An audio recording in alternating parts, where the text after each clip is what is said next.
de atendernos vía Zoom. Ricardo, buenas noches, ¿cómo le va? ¿Cómo está? Bien, hoy termina por suerte ese aislamiento. ¿La pasó bien? ¿Estuvo con síntomas, algo así? ¿La pasó bien? Ninguno. Bueno, mejor, mejor. Está vacunado, supongo. Tengo 3 vacunas. Lo único que tuve, tos desde el miércoles pasado. Bueno, suele pasar. Ricardo, el viernes comienza, según palabra del presidente, la guerra contra la inflación, después de 27 meses de gobierno. ¿Qué le sugiere esa frase? Mi comentario fue ¿a qué hora? ¿A qué hora empieza eso? No, no, a Supongamos mí, que a primera mire, hora de la mañana. me parece un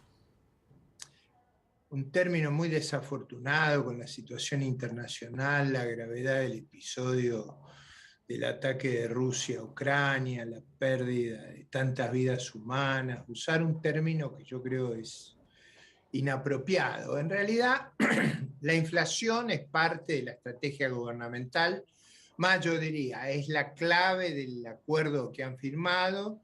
Probablemente tengamos muy alta inflación como una forma de abatir el déficit cuasi fiscal y eso creo que vamos a tener una inflación muy significativa, probablemente claramente arriba del 60%, y eso no, yo creo que va a ser muy, digamos, muy negativo para la sociedad argentina, pero eso se debe al plan Platita, o sea, esta locura empezó cuando en mayo, junio del año pasado quisieron para ganar las elecciones hacer un plan de descontrol fiscal y monetario. El gasto del segundo semestre fue 7 veces el déficit del segundo semestre, fue entre 6 y 7 veces el del primer semestre. Emitieron de una manera descontrolada y bueno, eso es lo que estamos. Todavía usted sabe que la emisión va por encima de la tasa de inflación, así que no me sorprende que vayamos más arriba. Ahora, Ricardo, se conocieron en las últimas horas algunas medidas que va a anunciar el presidente el viernes. Creo que lo va a hacer en la provincia de Tucumán, va a estar viajando allí. Entiendo yo, no soy exégeta del presidente, que eligió el viernes como para anunciar la lucha contra la inflación, porque supuestamente el jueves a la noche en el Senado, mañana noche, se va a terminar de aprobar el acuerdo con el FMI. Y a propósito de esto, las medidas que se van a dar a conocer el viernes están relacionadas con control de precios máximos para la carne, algunos cortes de carnes populares, control de precios en negocio de cercanía, armar 2 fideicomisos para controlar el precio del trigo y las harinas, para que no se dispare el precio del pan, por ejemplo. Todo va por ese lado, por el lado del control, y parece ser que la guerra que quiere dar el presidente, utilizo el término que él utilizó, no es que lo comparto, va a ser con lo que ellos llaman los 10 o 15 formadores de precio. Una receta que yo, que no soy economista, la he escuchado tantas veces que ya me parece que es imposible que resulte, ¿no? Hace como 4.000 años que se intenta eso y siempre fracasa. Eh, es una cosa increíble porque, mire, la base de la inflación, para que entendamos conceptualmente, es monetaria. ¿Para qué se emite dinero? Para cubrir el descalabro fiscal. Es decir, usted emite papel pintado, ese papel pintado desvaloriza la tenencia anterior de papel pintado y eso es lo que genera recursos al gobierno y desvalorización de la moneda e inflación. Eso es aceptado en el mundo, solo aquí no se lo acepta. La idea de que usted va a poder reprimir ese bruto empuje monetario con control de precios, a mí me hace acordar a aquel rey que se paraba frente al mar y decía que en orden a su poder soberano se tenía que detener la marea, y se ahogaba, porque la marea no se va a detener. Eso no es razonable, nunca funcionó. Además, están aplicando esa técnica desde que comenzaron el gobierno. Claro. No es que no teníamos precio cuidado, que no teníamos controles de precio. Eso viene con, ¿cómo se llamaba la anterior secretaria de Precios español? Ahora con Feletti. Es siempre la misma historia. Yo no le veo ninguna viabilidad a eso. Simplemente creo que en la narrativa de ellos no pueden soportar las consecuencias de sus actos. Es como si usted pretendiera bajar de peso poniéndose una faja. No baja de peso, va a estar un poco más apretado. Ahora, si la faja es muy potente, las vísceras se le van por la boca. Entonces, no es algo razonable eso. Ahora, el gobierno tiene que, según el compromiso que acordó con el Fondo Monetario Internacional, que usted no votó a favor, no estaba de acuerdo, el gobierno necesita bajar el déficit fiscal. Parece ser, también por información previa que uno va recolectando por ahí, no va a ser achicando el gasto público, no va a ser achicando el gasto del Estado, sino subiendo los ingresos. Ayer se conoció un proyecto del bloque kirchnerista de prorrogar por 10 años el impuesto a las riquezas. Se conoció que, por ejemplo, se van a subir 2 puntos las retenciones a los productos de soja industrializados. Y alguno que otro más va a aparecer, por ejemplo, el revalúo inmobiliario, lo cual va a generar un impuestazo, sobre todo en ciudades como la ciudad de Buenos Aires. Da la impresión de que el gobierno entiende que para achicar el déficit fiscal necesita recaudar más y no gastar menos. Bueno, ese es otro disparate. Nosotros estamos con una presión tributaria extravagante. Parte de esa presión extravagante ha expulsado a una gran mayoría de los innovadores, de los emprendedores. Hoy hablaba con autoridades del Uruguay y me decían que tienen una fenomenal expansión de la inversión, de mucha gente que ha ido de Argentina a poner sus empresas. Y yo pensaba, qué locura la que hacemos, expulsar a toda esta gente. Pero claro, si usted pone impuestos extravagantes, lo que va a ocurrir es que las personas que innovan, sobre todo el capital humano, se va a ir. El capital humano es 4 veces más importante que el capital físico. A nosotros no se nos van los marginales, no es como en otros países que migran los más pobres. Acá migran los más talentosos, los emprendedores, los que tienen capital para invertir. Miren, más loca esa idea no puede ser, pero bueno, forma parte de este disparate. Por otro lado, ellos no pueden subir los impuestos a las exportaciones. Cuando se derogó el presupuesto del 22, se fue derrotada la presentación oficial, lo que ocurrió es que se terminó la facultad que se le había concedido al Poder Ejecutivo para subir los impuestos a las exportaciones. No están facultados, es un grave delito penal. La Constitución establece que el Poder Ejecutivo no puede subir los impuestos por decreto, es explícito, es una violación de nuestro orden Pero constitucional. la retención técnicamente es un impuesto o es una... Es un impuesto a las exportaciones que está prohibido hacerlo, porque se ha derogado la facultad que se le había concedido al Poder Ejecutivo para mover ese impuesto. No la tienen esa facultad, estarían cometiendo un grave delito. Por eso, entre delitos contra la Constitución, medidas disparatadas para expulsar, no quiero exagerar, pero creo que de los 12.000 contribuyentes más altos de la Argentina se han ido alrededor de 8.000. Yo tengo la sensación de que hay una fuga de base tributaria fenomenal, porque ponga a una persona, vamos a un caso, una persona que tenga, digamos, 10 millones de dólares. Irse a Uruguay le significa ahorrarse 400, 500 mil dólares, pero es una cosa obvia que no se queda nadie acá.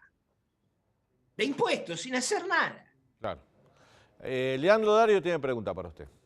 Ricardo, mañana se va a votar en el Senado el programa con el FMI. En realidad lo que se va a votar es reprogramar el programa, los vencimientos de deuda que tenemos con el fondo. Tras los cambios de Juntos por el Cambio se retiró un artículo que era el del programa económico. Usted votó en contra. ¿Cree que es mejor alternativa para la economía argentina un default antes que reprogramar esos vencimientos? No, yo nunca dije eso. Primero, no se va a votar eso. Se va a votar una autorización de financiamiento. En nuestra Constitución no está previsto, esta era una cosa terrible que había en el proyecto anterior, en nuestra Constitución no está previsto que nuestro régimen sea parlamentario. Nosotros no tenemos el instrumento de, digamos, de rechazar el voto de censura. En la Argentina, la política económica es monopolio del Poder Ejecutivo. Lo que tiene el Congreso facultades es para autorizar endeudamiento, para aprobar el presupuesto y, por supuesto, iniciando en diputados, no como hicieron en Senado, los impuestos. Esas son nuestras facultades. Entonces, aclaremos, no van a votar eso, está equivocado eso, van a votar la autorización de financiamiento. ¿Por qué yo tuve un voto disidente? Yo creo que fue un progreso haber pasado del disparate que había mandado el gobierno a lo que finalmente se aprobó. Me pareció insuficiente. ¿Por qué me pareció insuficiente? Primero, porque va contra mis convicciones que le subamos el margen de endeudamiento al gobierno, es decir, ellos le piden al fondo no solamente la plata para devolver lo que le deben, sino le piden 5.000 millones más. Se han pasado hablando contra el préstamo que tomó el anterior gobierno y ellos hacen exactamente lo mismo, pidiéndole al fondo porque es el único que les presta y porque les presta barato. Eso es verdad, pero entonces no puede ser un delito criminal el que hizo el gobierno anterior. Pero Ricardo, en segundo lugar, si en la práctica no estaban los votos de Juntos por el Cambio, íbamos al default. Esto es un hecho. esa es una hipótesis contrafáctica. No ocurrió eso. Usted me está planteando una situación que no existió. Usted me dice, si se hubiera dado esa circunstancia, ¿qué hubiera ocurrido? No, pero no se dio esa circunstancia. Bueno, no se dio porque colegas de su bancada votaron distinto a usted, ¿no es cierto? Bueno, pero eso yo ya sabía ese voto. Yo ya conocía el voto, como ellos conocían mi voto. Esa situación contrafáctica, ¿qué hubiera pasado si su voto hubiera sido decisivo? Y bueno, quizás si tuviera ruedas sería carreta, pero no lo soy. No tengo ruedas. Vamos a la cuestión conceptual. El programa con el fondo, la ampliación de la deuda, yo estoy en contra porque avala a un gobierno que es muy, muy irresponsable. Y yo temo que cometa excesos enormes con el financiamiento adicional que se le ha dado. Por otro lado, en las discusiones en la Comisión de Hacienda y Presupuesto, en mi caso, como el diputado González de la Capital Federal, descubrimos que la AFIP pensaba multiplicar por 4 las valuaciones de los ciudadanos de la ciudad de Buenos Aires y que además de cobrarnos un impuesto, nos iban a subir los impuestos de una manera extravagante, eso iba a venir vinculado a las tarifas eléctricas, con lo cual nos van a dar otro mazazo impresionante. Yo estoy absolutamente en contra de eso y la manera más idónea que encontré de expresarme fue que en ese voto negativo que me permite hoy explicarle a usted, a la audiencia y a todo el mundo lo que implicaba la política que sigue el gobierno nacional. Ricardo, más información respecto a los pasos que va a seguir el gobierno después que se apruebe en el Senado el acuerdo con el FMI. Se habla de un relanzamiento del gobierno y el presidente estaría citando a la UIA y a las entidades gremiales para hacer un gran acuerdo nacional de precios y salarios. ¿Podría funcionar? Pero es la misma historia de siempre, es la idea esa corporativa. Esta es una república de ciudadanos, no es un sistema, no debería ser por lo menos un sistema corporativo. Esa idea de que va entre gallo y medias noches, van a acordar precio y salario, y después van a emitir como loco y no va a pasar nada, no funciona eso, no funciona aquí, no funciona en ningún país del mundo. ¿Por qué no hacemos lo que hacen nuestros vecinos?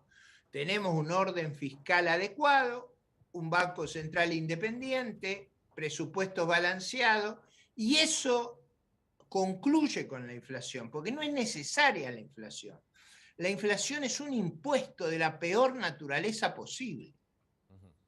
Ricardo, y eso solo ocurre porque el gobierno procura tener gastos que no tiene los recursos para financiar. Yo quiero hacerle la última pregunta, Ricardo. Agradezco el tiempo que nos dedicó y No, me ha sido útil, fíjese todo lo que he podido explicar, los errores que hay sobre La gente todavía cree que votan el programa, no votan el programa, el Congreso no lo puede votar. Claro. Yo quiero preguntarle a Ricardo, hace tantos años que nos conocemos, usted sabe el respeto mutuo que tenemos, si usted en este momento, de acuerdo a lo que votó, o digamos se fue sin votar como el resto del interbloque Juntos por el Cambio, si usted ideológicamente se siente más cómodo con Milei, con Esper, que son liberales, que con sus compañeros de bancada de Juntos por el Cambio. No, yo creo que la oposición en general tiende a converger a un diagnóstico muy parecido al mío, ¿no? Si usted revisa los discursos de la versión taquigráfica del Sí. Congreso, va a ver que los discursos son muy similares. En particular, los discursos se aproximan mucho al que yo al comienzo de la sesión pronuncié.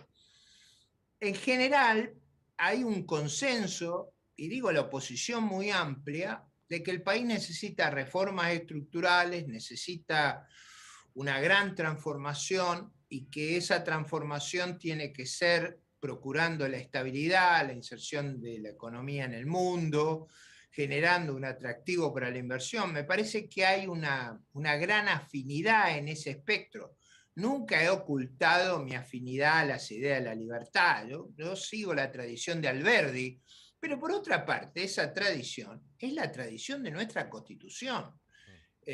No quiero parafrasear, pero a mí me parece que las ideas de la libertad están prevaleciendo en una amplia franja de la oposición. Y estoy muy contento que ese rumbo cultural esté marcando surcos. Ricardo, gracias por su tiempo. Siempre es un placer No, tenerlo en el muchas programa. gracias a usted. Le mando un fuerte abrazo.